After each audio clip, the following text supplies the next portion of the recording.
Yang pertama adalah tidak boleh gampang percaya adanya perselingkuhan dari pasangannya. Bisa saja fitnah yang dihembuskan oleh orang lain untuk merusak rumah tangga. Jangan gampang menilai, kecuali memang ada bukti yang nyata atau pengakuan dari pasangan dan sebagainya.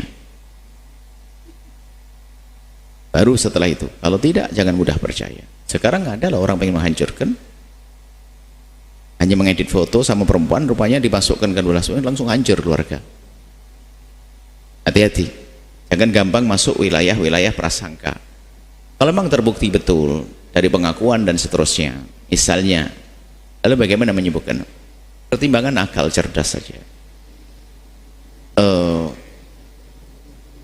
Bahwa ya tentunya dilihat daripada pasangannya. Makna selingkuh di sini adalah sesuatu yang haram lah, bukan sesuatu yang halal.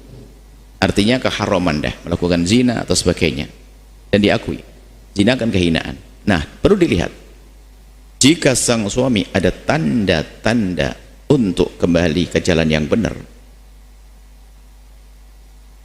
maka sebagai seorang istri yang kenal Allah punya kewajiban menjadi orang pertama yang harus punya peduli untuk menolongi suaminya supaya tidak terjerumus di dalam kehinaan. Dan itu tantangan besar, kekuatan iman, karena kepleset. Tinggal dibenahi apa yang menjadikan sebabnya, mungkin keteledorannya dia, atau mungkin kecuekannya dia, atau macam-macam.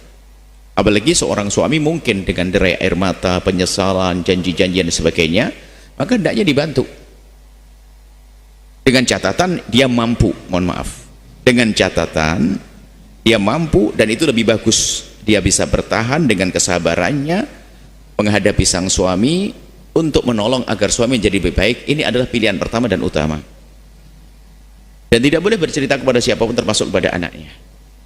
Tapi kalau ternyata dia sendiri tidak mampu, terlalu dalam luka di dalam hatinya, sementara yang dilakukan suami adalah sebuah kefasikan, namanya zina, kan dosa besar di hadapan Allah. Belum lagi itu kan membawa kekotoran bermacam-macam. Sementara seorang perempuan wadah, kalau suaminya tidak benar, itu akan kotor. Maka di saat dalam gambaran pandangan seorang ini bisa jadi bolak-balik loh kejadian, naudzubillah. Selingkuh itu sedih kalau ngomong selingkuh, ya perzinahan yang haram, perempuan zina haram, selingkuh perempuan.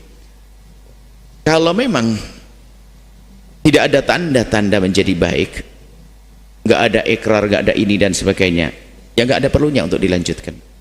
Karena seorang perempuan bisa saja cari penyakit dalam dirinya. Dia akan semakin tersiksa dengan perilaku suami yang tidak ada kesadaran. Secara batin akan tersakiti. Belum lagi secara zahir akan dikotori barangkali dengan perempuan yang asal kotor, dibawa pulang ke rumah penyakit tersebut. Tapi yang perlu ditakuti bukan masalah penyakitnya. Ya, ternyata dosa kepada Allah dong. Sebab kadang-kadang diam-diam, mohon maaf, seorang perempuan merusak untuk bertahan, tiba-tiba dibisik oleh setan, suamimu begitu, ngapain juga kamu tidak begitu. Ini lebih bencana lagi. Ini yang terjadi. Sudahlah, jalani aja deh, kalau suami begitu kamu juga begitu, ngapain juga Allah. Sehingga rusak rumah tangga, bukan mikirin anak lagi. Sehingga ini opsi yang kedua.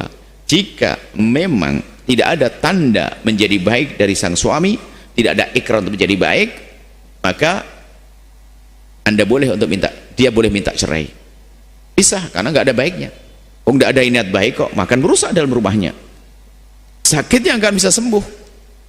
Tapi kalau dia memang sudah baik, ya, sudah baik, dia memang ingin berusaha baik, tadi kami sampaikan, upaya Anda menjadi orang pertama yang akan menolong dia. Bukankah dia bapak daripada anaknya? Kemudian dia manusia biasa, bisa kepleset dan ingin berbuat baik. Kenapa tidak kita tolong orang lain saja, kita tolong? Cuman permasalahannya sakit di hati itu. Dengan semakin sakitnya, lalu dengan ketabahannya, semakin gede pahalanya di hadapan Allah. Dia tahu sakit hatinya, sakit, akan tapi dia mikirkan ini adalah ayah daripada anak-anakku, dan dia ingin baik, aku akan berusaha. Allah akan beri kebahagiaan suatu ketika dengan kebahagiaan yang dahsyat.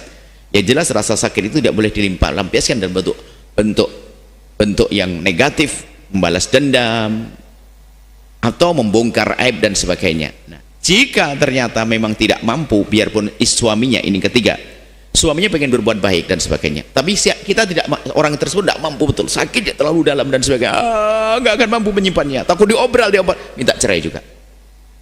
Kenapa? Membongkar aib juga nggak baik, bisa jadi anaknya jadi benci pada ayahnya yang berzina. Maka lebih baik berpisah dan Anda diam, tidak usah diungkap sampai kapanpun, urusan dia dengan Allah. Dia menikah lagi dengan laki-laki yang baik, selesai. Pilihannya seperti itu, ada 3 pilihan. Semoga Allah menjaga kita semuanya, dijauhkan dari kehinaan-kehinaan seperti itu. Allah mengampuni semuanya. Yang pernah kepleset, semua diberi kesadaran, kembali ke jalan yang Allah ridhoi, membangun rumah tangga dengan indah, penuh kasih dan cinta, sehingga bahagia di dunia dan bahagia di akhirat. Wallahu a'lam bissawab. Setelah Anda menyaksikan video ini, jangan lupa berselawat kepada baginda Nabi Muhammad sallallahu alaihi wa alihi wa sahbihi wasallam.